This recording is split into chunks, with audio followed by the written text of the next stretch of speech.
Hey everyone, welcome back to the Mean Green Gridiron podcast, the season preview position group series. We are going to talk linebackers and defensive backs, and I'm joined again by Carter, the inventor of the upside down Dallas hat.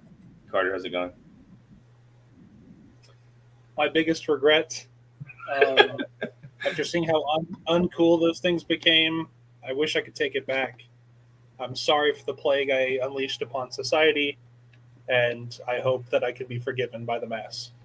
Did those start in Dallas? Because I was in LA and people had like LA ones too. But I'd it like to was pretend that they didn't, but yes, I have seen them in other cities as well. So it's hard. It's a hard truth we might have to face that. Yeah, we are responsible for unleashing those into the world, but yeah, I don't know. I see less of them now. I feel like they had their craze, and hopefully they're kind of dying out. yeah. But so does that mean you saw some in Charlotte? Not I not to didn't. I dox, don't think I've not seen to any in dox anyone Charlotte. here. I've seen some when I've been out to like California on the West Coast. They're Okay, pretty popular. yeah, cool. Well, today we're going to talk about defense for the first time. So we've been mainly hitting up the position groups just for whatever reason, but today we've got uh, linebackers and DBs and the new look Mean Green defense, the no longer 3-3-5 stack Matt Capone defense. Brought in Skyler Cassity, if you didn't hear, the defense coordinator from Sam Houston State, and feeling pretty good about it. I don't know. I don't remember hearing your thoughts on the Cassity hire. What were your first impressions? Um, I mean, first impressions, I was pretty excited because I knew Sam Houston had a good defense last year. But I mean, I obviously did not watch a ton of Sam Houston State football, so I was just kind of going off like the notes, like a couple days into him getting hired, saying like, oh yeah, they had this stat and they were a top whatever defense in this category. Yeah, And UNT has had some exciting coordinators in years past that have obviously not panned out. They've had some that have, but there have been other guys in the past 5-6 years where I've been like, oh, he seems like a hot up and coming coaching prospect, and then it just completely fizzles out. So uh, I don't know. I think that the track record's a little bit more secure this time. Last year was their first year in FBS for Sam Houston State. Um, and I'll get into some stats and where they were really good and maybe where they weren't so good in a little bit. But the where they were good is much more outweighing the latter. mm-hmm. Going through my notes kind of like over the past couple months too, just learning more about what this guy implements with his style and some of the players he brought over. Like we're going to talk about Trey Fields in a minute, and then we're going to start with linebackers. Like there's some exciting transfers on this defense, and it's definitely one of the more excitable units we've put on that side of the ball in a minute, I guess. Uh, I don't know. It's unknown how these guys will translate, but they did play FBS football last year and did really really good. So we'll see. But yeah, I mean, I think it was a good hire, and I'm looking forward to seeing the results on the field, Yeah, and or lack thereof, knowing the history right, of this team. But I'll be excited. yeah. And I think one of the key things in him implementing his defense is that he was able to bring in multiple two deep players at each position group. So he Oh brought yeah. in,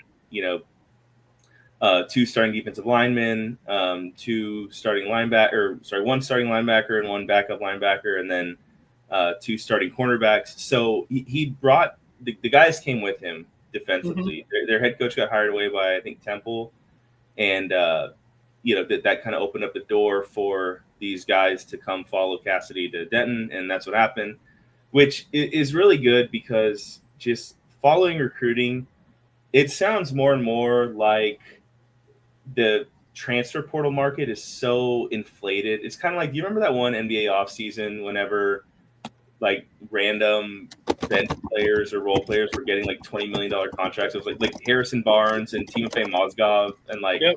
it was like, wait, that's the market for a guy who averages 8 points a game now. Like he gets like a 4-year, $80 million contract. That's kind of how the transfer portal market is right now with some position groups like defensive line. Um, not to take away too much material from the North Texas Eagle guys, but one thing that I heard Eric Morris say was basically there were times where our coaching staff was evaluating a guy from the transfer portal, and they're like, okay, is he good enough to offer or not? Like they were kind of on the fence about offering him, and then all of a sudden he has like an SEC offer or a Big 12 offer. So it's like guys who they're not even fully confident in offering to come play at North Texas are getting like P4 offers. So Yeah.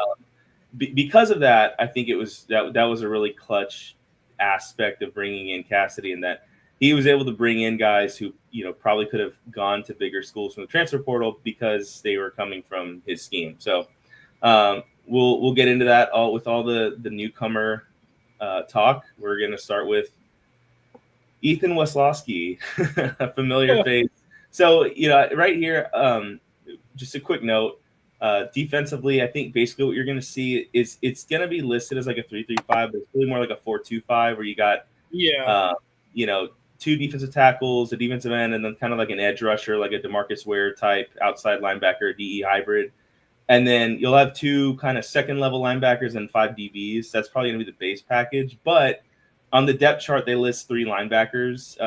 Sam Houston did all last year. So they basically listed 12 guys, 12 starters on their defense, just kind of depending on the package. So we're going to talk about 3 linebacker positions today, but a lot of the time you will probably only see 2 kind of true second level linebackers on the field. So, that being said, Weslowski is obviously a returner. He may start, he may not. Just given the fact that they only really need 2 linebackers at a given time, that might kind of pare down which guys they end up going with. But again, I've got, Weslowski starting, Kenton Allen, who is a really productive player at Angelo State, a D2 school.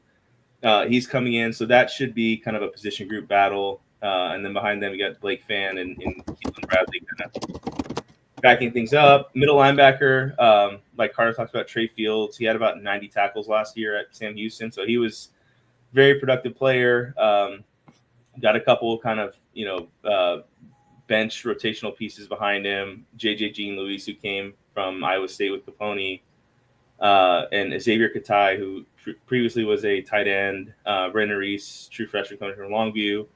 But yeah, that middle linebacker spot, that's going to be Trey Field's spot. And, to be honest, I don't know that there's a ton of depth behind him right now, but I think he's pretty much going to be locking that one down. And then strong side linebacker, Shane Witter, transfer from Oklahoma. He played last year. He started a good bit.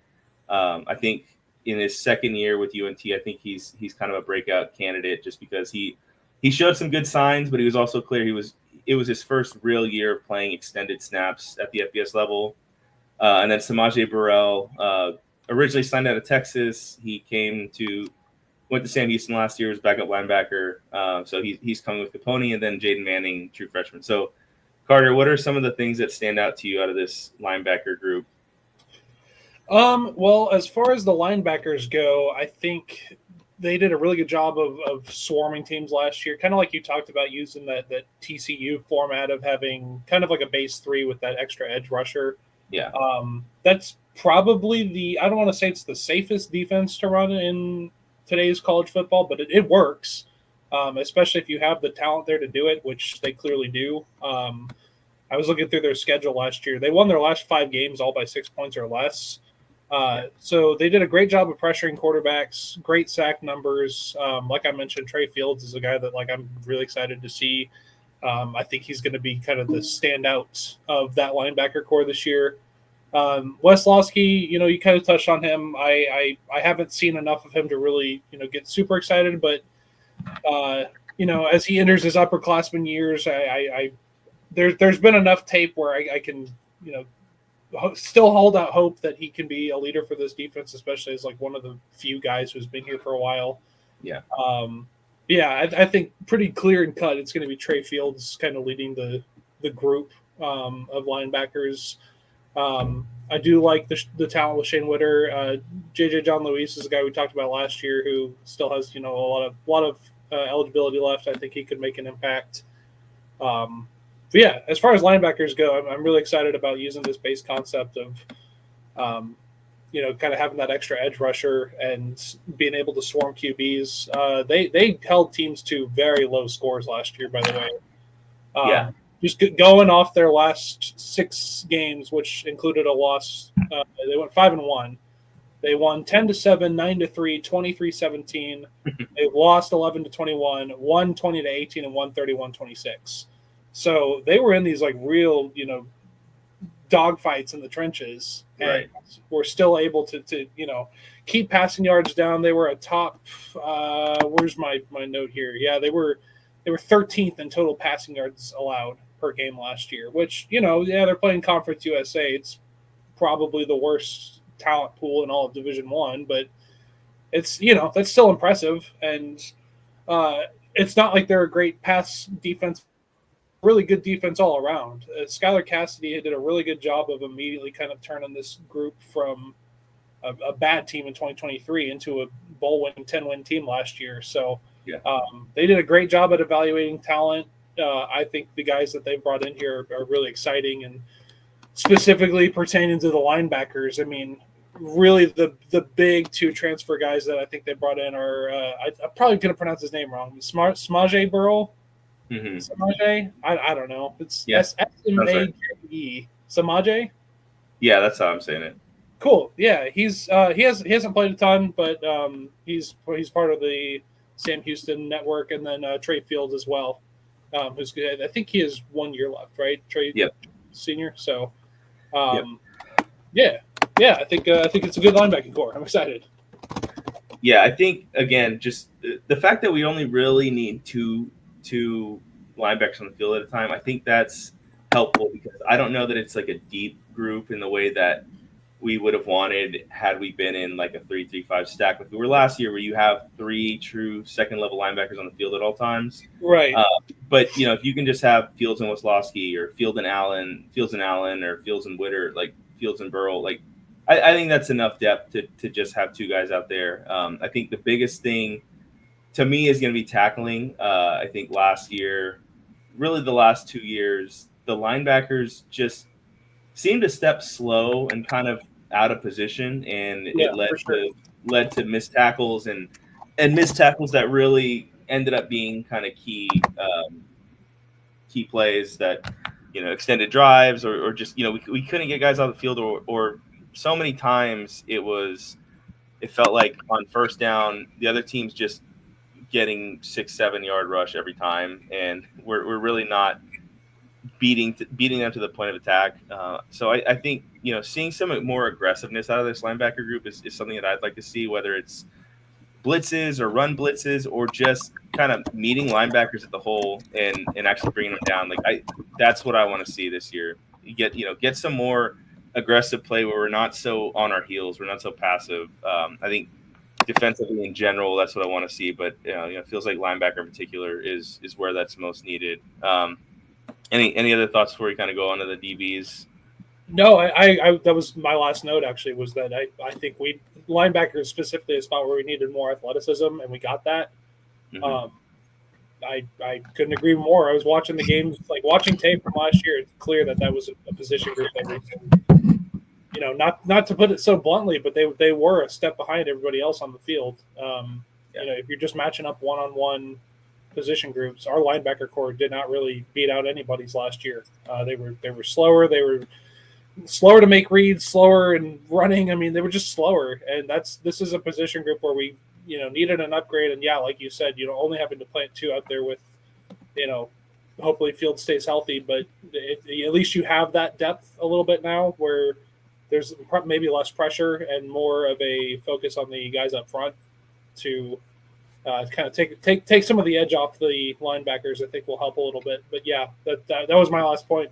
Was we needed to upgrade the athleticism, and we did. So and just one last thing about the linebackers. I think something that we've lacked over the years at North Texas is linebackers who really make impact plays. Like we've had Katie Davis or guys like that who record a lot of tackles, but we maybe missing on the actual impact plays. Like, it's one thing the guy has 12 tackles, but they were all, 8 yards downfield or 10 yards downfield, and the offense was still getting productive plays while we were making those tackles. I think something that would be key for me to follow this year is how much more impact plays can the linebacking group make this year than we have in years past? Like interceptions, fumbles, sacks, tackles for loss. Like, can we get more there? I know in 2018, that was probably the best defense we've had in recent years at UNT, but besides 2013. But 2018, that was the year we had Brandon Gardner and EJ Agia, and they both had big tackle for loss, like double-digit tackle for loss seasons from the linebacker group, and that really helped. I think that defense, like, be in constantly good position to actually get off the field and be in forced third and longs and things of that nature. So that, I think, like I said, impact plays, getting more of those would be huge at a linebacker group. And I want to say we're going to get more this year, but it's kind of one of those things that you got to see it first. And I think they've added some good pieces, but yeah, it's time to actually bring that to fruition and get those plays. All right, next up is Safeties, DBs. DBs. Yeah, sorry, Okay.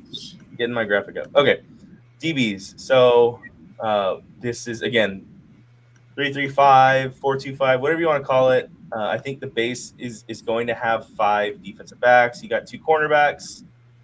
Good news is both your cornerbacks right now are returning starters from Sam Houston, so those guys have experience in scheme. Safety, you got some guys like Evan Jackson back, Quentin Hammond back, who played a lot last year at the end of the year as a true freshman. Some new names like Will Jones out of Old Dominion, Jackson Latayuma from Washington State had a pretty productive career there. So you've got, I think, a lot of – one thing I noticed about Cassidy's recruiting is that it really seems like we talked about tools last week or traits. He really seemed to kind of key in on traits and like guys who have kind of athleticism or the frame to work with, even if they don't necessarily have a ton of experience yet. Isaiah Collins from Texas Tech, 6'3", former highly rated recruit. You got him at cornerback. You've got Julian Knox, 6'3" safety from TCU coming in.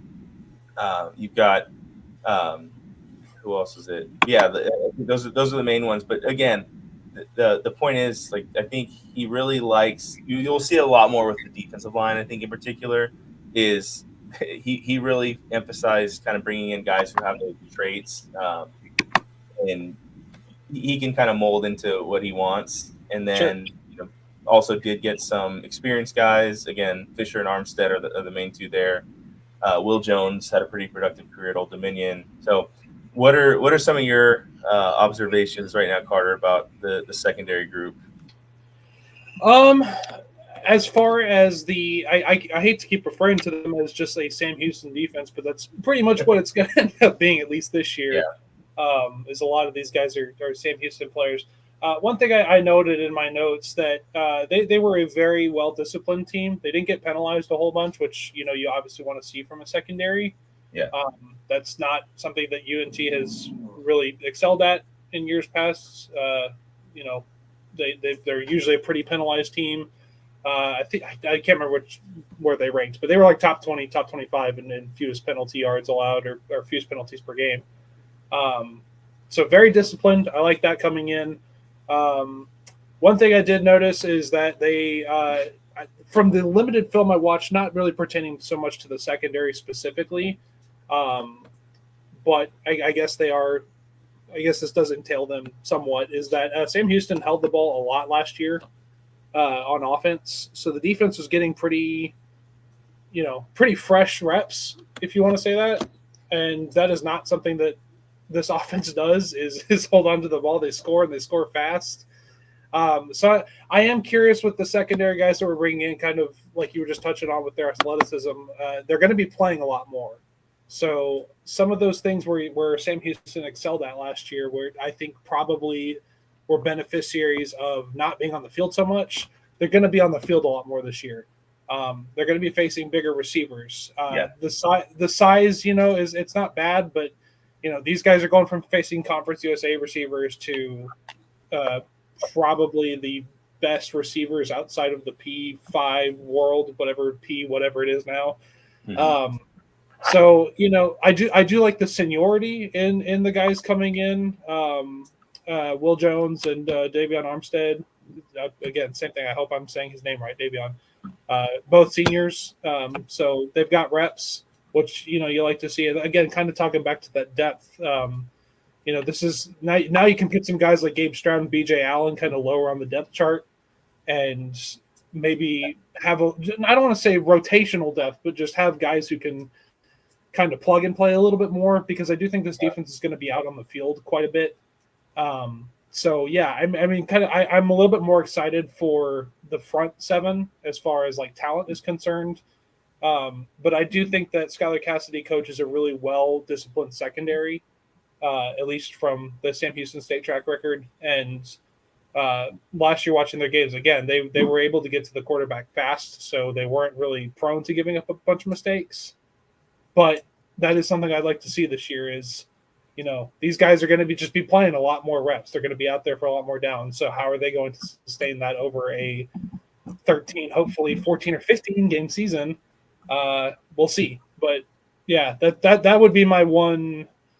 I don't want to call it like a alarm or worry about this secondary, but there's something I want to see is like how they're going to manage having to probably adjust how much they're playing and how much they're facing, an upgraded talent, which I know sounds pretty basic, but as far as, style of play is concerned, they have a completely different offense that they're going out there to support. So, that would be my main focus this year, I'll say.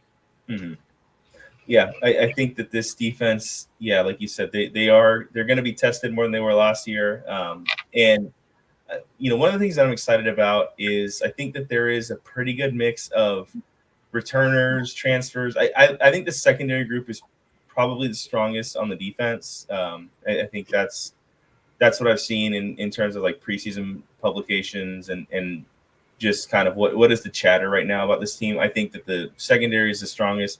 And it really, I hate to mention it, but it really would have been even stronger had we been able to hold on to Brian Nelson. He left the team kind of early in the summer, late after fall or after spring practice. So that was a tough loss. He was a really good player, but again, I think there's still a lot of good pieces. I think that the secondary probably will have the most position battles in the fall camp. Defensive line, we'll talk about that next time, but I think at least 3 of the 4 defensive line spots are pretty much taken. I think linebacker, it's kind of a, 3 or 4 linebackers and which 2 are going to be on the field at any given time. But I think cornerback and safety, there's a lot of room, especially kind of in the rotational pieces for competition. Like, I think David Fisher's going to start. I think Davion Armstead's going to start. But then you've got Tyrone Stewart from North Carolina. He's, pretty heralded transfer portal get. Chase Canada coming from Illinois. He's another guy he was really good at Trinity Valley. Didn't play much at Illinois, but he's a guy I think the staff is high on. Colin Lewis has played 2 years here, and he's looked like a playable Division I player. Then you go down, like Taylor Starling is another guy from South Oak Cliff who's been here the last 2 years and has played plenty of football. Isaiah Collins, Gabe Stroud. So like, you've got a lot of guys who are going to be in the mix to at least be in the rotation. At strong safety, I think that this is probably going to be one of the better position group battles. You got Quentin Hammonds, who is 6'1", 219, like a really impressive size, strong safety who was a wide receiver at Allen, comes in last year as a true freshman, walk on, and by the end of the year, he's starting at safety. And then you got Jackson Latayuma from Washington State, who had a pretty productive career there. Hopefully he can give us some inside details on their personnel or their schemes or whatever when we play them. But, again, those are 2, I think, pretty quality FBS level players. Evan Jackson, a 3, heading into his 3rd year as a starter, which is obviously becoming more rare these days. That was a good get. He actually initially entered the transfer portal and he came back, and, he's a guy who, like I said, has had 2 pretty solid underclassmen seasons here at North Texas and played a lot of football, and you get that continuity back, which is pretty invaluable, especially when most teams are breaking in, new starters across the board. And then Will Jones, Patrick Smith Young is another guy who kind of interesting. He was one of our leading tacklers 2 years ago, and he was a redshirt freshman. He was a McCarney signee, and then he left last year, and now he's back. So he spent one season with Dominion, came back to North Texas. So that's another guy who should be in the mix. So again, I think it's a lot of playable guys. I think you've got a pretty high floor for this defensive back group. I think you've got so many guys who should be playable. You don't need to hit on every single guy that I just named, but if you can hit on half of them, then I think you've got a solid playable secondary with good depth. Yeah, I agree. Hey, is DJ Warnell still listed on their roster? Because I have conflicting. Yeah, so I was looking at that too. Yeah, he is not on the roster anymore. I know because was it our lad still has him as like starting safety, I think. But yeah, unfortunately, he is gone. He's not on the roster anymore. Huh? Wonder where he ended up. Yeah, I don't know. But I think that's gonna just about do it for cornerbacks and linebackers or safeties. Sorry, DBs and linebackers. So hoping for a group this year that is not just getting shredded like we have been the last few years. Put up some resistance and actually look like. I think what I'm most looking forward to with this defense is a defense that looks like it's on attack mode, not just like have on its heels all the time. I think that's what I saw mostly from Capone's defense. Was a defense that was just always on its heels, always reactive. And this year, he's talked a lot about bringing pressure and coming at the quarterback from different angles and keeping pressure on the quarterback and keeping him uncomfortable. And I think he's going to have a more aggressive defense that can actually, hopefully, step in and make plays instead of just being passive and reacting to whatever the offense does. Yeah, I agree. I have one more question I'd like to ask you before I let you go. Yeah. Last 2 years with Eric Morris, we have scored 35 or less 11 times. Mm-hmm. How many of those games do you think we've won? This stat sounds familiar. I want to say it's only like one game. Is that it? It is one singular game. We are 1-10 when scoring 35 or less. This is a defense that struggled so bad the last 2 years, and we could spend the next hour going over individual games in the Morris tenure where it's like, man, we should have won that because a decent, not even decent, a bad defense wins you that game, right? But the defense has been atrocious for the last 2 years. I just throwing out that if a lot of these guys who are probably upgrades in terms of athleticism and scheme fits. Yeah. If this defense can finish, top 60 to 80 in like S&P plus in yards allowed, kind of in those important categories of defensive metric, you're talking about like a 3-win difference, I think. Yeah. And already, I think just implementing this 4-2-5 with Cassidy's guys, with the recruiting, they haven't really, they're moving from South to North Texas, but like the recruiting pool is the same. It is quite literally just, I think, an upgrade in terms of defensive schematics and athleticism. And I think just to go back to the first question you asked me at the beginning of the pod, how I felt about the Cassidy hire on day one was like, oh yeah, like cool. But like going through my notes for tonight's show and just over the last couple months, I am excited. I know I told you, and you said you think the secondary is the most exciting talent group. I think the front seven is going to have a lot to show this year. I think they're going to wear down offensive lines a little bit better than we have in years past, which, how many times have we complained on this podcast that our defensive linemen can't get past the guys blocking them. I mean, this has been a problem for this team, and there's enough parity in the conference this year, I think, that we're not looking at a 6-6 team again this year. I really think there are an extra 3 to 4 wins on the table if this defense can really just find its footing in this scheme and just go from terrible to kind of bad. Like Right. that's all you need. The offense is going to be fine, but I know we'll talk about the offensive line a little bit more next episode. But yeah, I mean, as far as linebackers and cornerbacks go, I think they made enough upgrades, and I would almost rather, after last year kind of having the randomness of the transfer portal, I would almost rather have a year of just like, okay, let's get one group in here that has proven success for the most part. I know it's not literally putting all 11 guys out there, but getting a group that is tight knit and has that chemistry and implementing that here, I think is going to show real success in year one. Yeah. So I'm very excited. I guess my question to you is, do you feel the same way kind of overall about that hire at this point?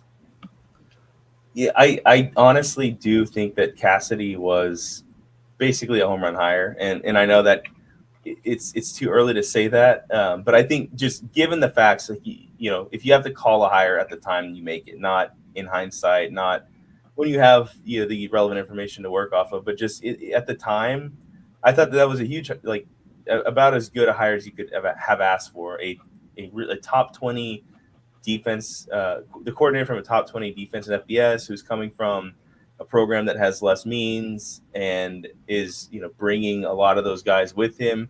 I thought that was the perfect situation you could get. Like you're not gonna get a P5 defensive coordinator who's good to just come down to North Texas. Like you don't have that kind of money. So you either get guys who are kind of over the hill or who are previously fired defensive coordinators who are looking for another shot at it, or you get young up and coming guys who maybe have called plays and maybe haven't.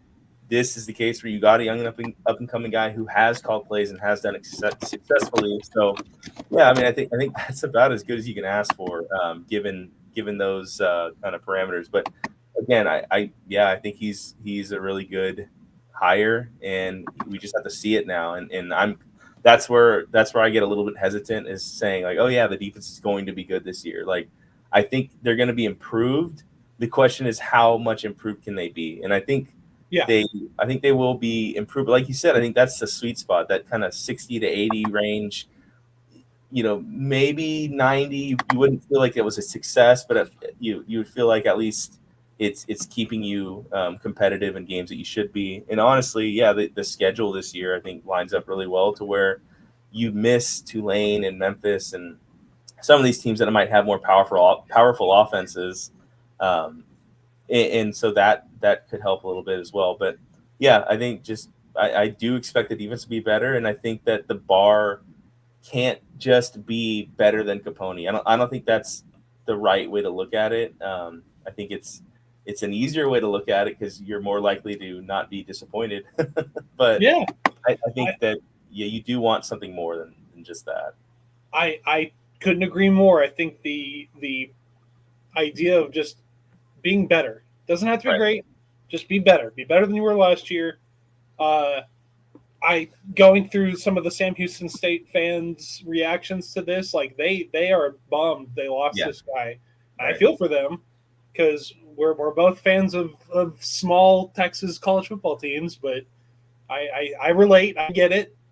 We've been there. But yeah, I mean, you said your options are basically just to get guys who are at our level. Your options are to get guys who are fired, or you catch lightning in a bottle and you're able to make a hire like this of a guy who is probably deserves a job better than this one, honestly, after last year. Yeah.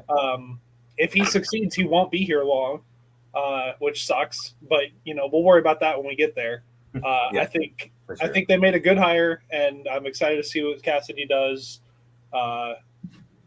I was also excited to see what McIntyre did. So we'll temper our expectations, but I am cautiously optimistic, as much as a North Texas fan can be at this point. And just one last thing, I think this is the right scheme to run here. Like the 3-3-5 stack, Capone came in as a guy with no previous knowledge of North Texas football, but like that just that defense has not worked here under multiple previous defensive coordinators, including Clint Bowen in 2020, which was just one of the worst experiences of watching a defense ever, even about as bad as last year. But yeah, I think it's the right defense here, and that's important too. But yeah, I'm excited to see what it looks like, and we're not far away. We only have 2 position groups left to cover as of now. The fall camp has already started, so it's football season. Yeah, almost there. We got what was today's July 31st. We got less. Well, if you're counting other games too. I mean, we got what 28 days. When's the first game? Do you know? Like the first game. Let's see. That we're looking at we're looking at a week 0 slate of. We have the first game's the 30th against Lamar, so we're 30 days away. There is no week 0 this year. Yeah. No, well, there's a week 1, but it's Saturday, August 23rd. Yeah, They like kind of call it all week 1. It is a week 0. It's Iowa State and Kansas State. There's some decent games there, but yeah, we got 23 days to go until actual real ball, and about 30 days until our first game. So yep. All right. Well, yeah, we'll be back probably in a couple weeks or so to talk last few position groups, and then it'll be full on season preview. Maybe talk some position battles that are going on, but yeah, it's close. With that, thanks for listening, and go Mean Green. Go Mean Green.